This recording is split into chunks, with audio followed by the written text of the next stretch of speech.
Thank God that is over, guys. Because let's be honest, that game really was putting me to sleep. Also, I've just been Everton and Arsenal go back top of the Premier League. But look, let's get into it. Look, we won, okay? And at the start of my, in my preview, I mentioned, look, all that I wanted at the start of the game was Arsenal to win the game, okay? But let's just be honest, that performance was just not, like, it just wasn't good. Like, eventually, these performances will catch up to Arsenal. You cannot win the league playing this type of football. But look, the margins are so small because if those two shots, the one from Trossard and Zubimendi, went in, we'll be having a different conversations. But look, it didn't go in. But aside from that, we even if aside from those two chances, we just the performance was just wasn't good. It just wasn't good enough today. It was so slow, so passive, so predictable. I mean, it's the same thing we've been watching as fans for the last few games. I thought the 1 week break might, give the team some energy, let them recharge. But the team just came out looking more sloppy. The lineup today, I just come to the conclusion. I do not want to see those three play in a midfield. I am sorry. Like, I just think Zubimendi and Martin Odegaard, they're just doing the same thing. Both of them they have a similar role and they just get into each other's way. And what happens is there's just no link up between the defense. There's no link, sorry, between the defense to the attack. I mean, people have a go at Gyökeres, okay? And I'm a fan of Gyökeres, and sometimes I will criticize him when he does bad. But please tell me, those fans that criticize Gyökeres, okay?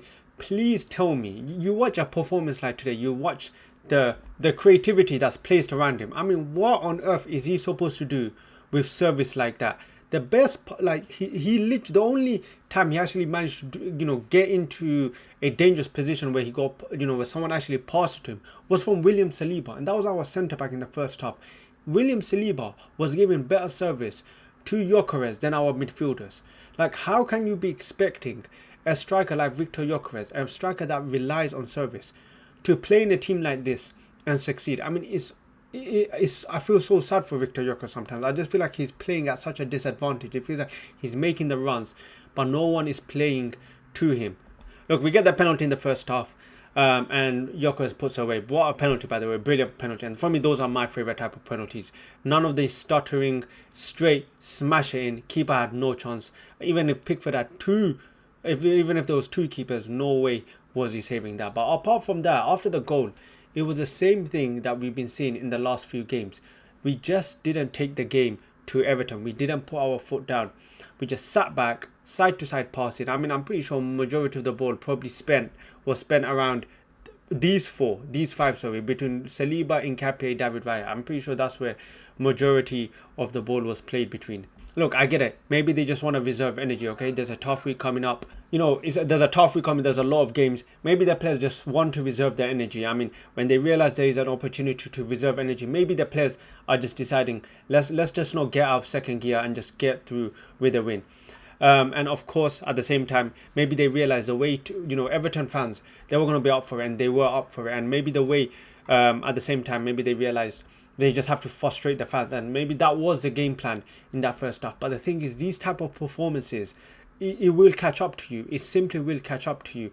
The thing is, I can't even just say it's a one-off performance, because we've been seeing these type of performances. We've been seeing it against Wolves, these slow, lethargic performances, like where we just don't do anything. And I know I'm ranting, like I'm getting. It seems like we've lost, right? The way I'm talking, it literally feels like if someone watches a video, you probably think also I've lost.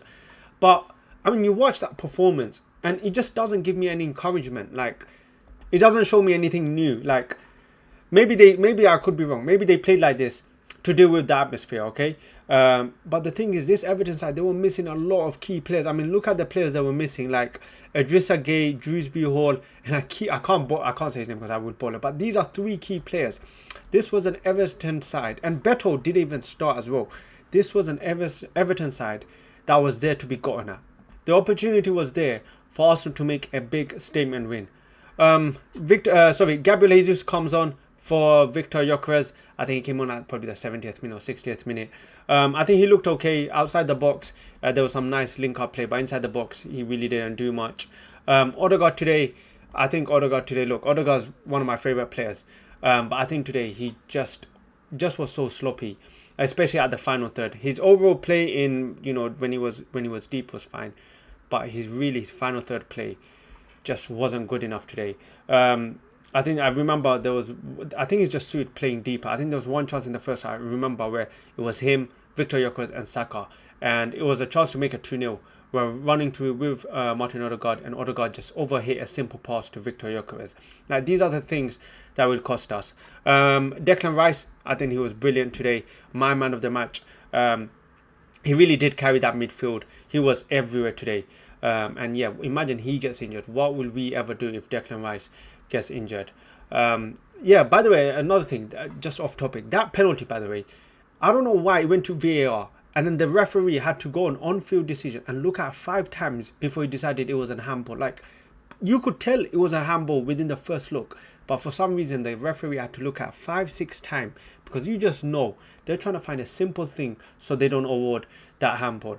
I think maybe we could have made some subs earlier. Look, our bench was stacked. Wanyeri, I'm sure, could have come on. Eze could have come on. Madueke probably could have come on. But yeah, because I just feel like maybe they could have given us some spark in that second half, something that we were missing. But yeah, it was a pretty difficult watch. But look, the most important thing, I know I'm complaining, but the most important thing is that we won. We'll go top of the Premier League. Let's just hope the performances get better from now on. Let's just hope we get more players back, the likes of Jesus. Let's hope the players that are back, the likes of William Saliba, the likes of Victor Gyökeres, get up to speed. Gabriel Jesus, they all get back to speed. But yeah, at least we won. Man of the match for me, Declan Rice. Let me know in the comments who your man of the match was. I can see Footmob here gave it to David Villa. I think Villa was fine. I think he was good. But I think it was Declan Rice. I think he was brilliant today. Top player. But yeah, let me know in the comments what you guys think. If you enjoyed the video, hit that like button, subscribe, and I'll catch you guys in the next one.